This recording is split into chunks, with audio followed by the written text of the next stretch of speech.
আসলে আজকে আমি ভিডিওটা বানাচ্ছি শুধু যারা নতুন মিস্ত্রি তাদের জন্য। আমরা অনেকেই নতুন মিস্ত্রি কীভাবে কলম করতে হয় সেটা জানি না, কিন্তু কলম করার শর্টকাট যেটা নিয়ম হচ্ছে,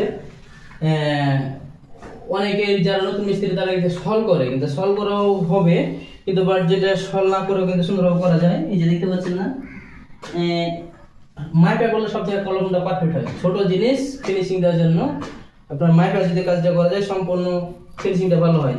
অনেকের কাছে কিন্তু মিস্ত্রির কাছে কিন্তু টেপ থাকে না ভাই, যারা নতুন মিস্ত্রি তাদের কাছে ম্যাক্সিমাম লোকের কাছে কিন্তু টেপ থাকে না। তাই আমি আপনাদের বোঝানোর সাথে এই যে খিল দিয়ে মাপ দিছি। তা আপনারা এই যে মাপটা আপনারা অ্যাকুরেট রাখবেন, তারপরে মাটামটা রাখবেন ঠিক মতন। মাটামটা রাখবেন, অনেকে মাটাম যদি না থাকে, নতুন মিস্ত্রির জন্য ভিডিওটা করে মাটামটা না থাকবে, এই যে রুকসাটা না সুন্দরভাবে টান দিবেন। টান দিলে আপনার জিনিসটা মাটাম হয়ে যাবে, তারপর আপনার ফিনিশিংটা ওকে। তো যারা যারা নতুন মিস্ত্রি আছেন চেষ্টা করবেন সুন্দরভাবে এই ওয়াল থেকে কলমটা মাইপে নেওয়ার জন্য। ওপর দিয়ে একটা মাপ দেবে, নিচ দিয়ে একটা মাপ দেবে, যেন অ্যাকুরেট থাকে, পাশাপাশি কলমটা যেন মাটামে থাকে। তো ছোট কাজ বা ছোট কলম একটা ফিনিশিং দেওয়ার পরে যদি আপনার মাটামে বা সলে এবং মাপে যদি অ্যাকুরেট থাকে, তাহলে আপনার কাজের ফিনিশিংটা তো সুন্দর দেবে, পাশাপাশি দেখতেও ভালো লাগবে।